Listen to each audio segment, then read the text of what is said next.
కాంగ్రెస్ నేత మైనంపల్లి హనుమంతరావు బీఆర్ఎస్ కీలక నేత హరీష్ రావు మధ్య మరోసారి పొలిటికల్ వార్ నెలకొంది. హనుమంతరావు బీఆర్ఎస్ పార్టీని వీడి కాంగ్రెస్ లో చేరిన సమయంలో హరీష్ రావుపై తీవ్ర వ్యాఖ్యలు చేసిన విషయం తెలిసిందే. సిద్దిపేటకు వస్తా, హరీష్ రావును అక్కడ ఓడించడమే నెక్స్ట్ నా టార్గెట్ అంటూ ఆయన ఆ సమయంలో వ్యాఖ్యానించారు.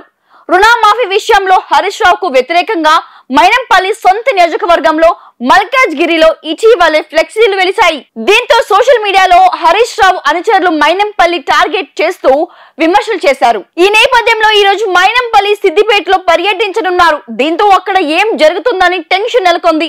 ఇటీవల సిద్దిపేటలో హరీష్ రావు క్యాంప్ ఆఫీస్ పై కొందరు దాడి చేసిన విషయం తెలిసిందే.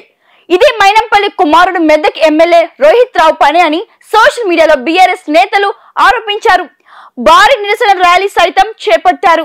దీంతో ఆ రోజు ఉద్రిక్తత పరిస్థితి ఏర్పడే అవకాశం ఉందని పోలీసులు అంచనా వేస్తున్నట్లు తెలుస్తోంది. స్థానిక అంబేద్కర్ చౌక్ లో మైనంపల్లి హనుమంతరావు ఈ రోజు మీడియా సమావేశం నిర్వహించనున్నారు. ఇదే సమయంలో ఎమ్మెల్యే హరీష్ రావు క్యాంప్ కార్యాలయంలో బీఆర్ఎస్ నేతలు మీటింగ్ ఏర్పాటు చేశారు. రుణమాఫీ అంశంపై ఈ సమావేశంలో చర్చించనున్నారు. కాంగ్రెస్ బీఆర్ఎస్ పోటాపోటీ సమావేశాలతో సిద్దిపేటలో పొలిటికల్ హీట్ నెలకొంది.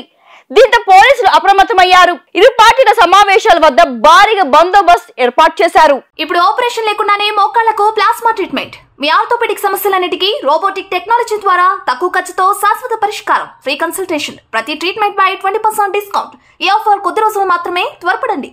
V9 hospitals 9281465842.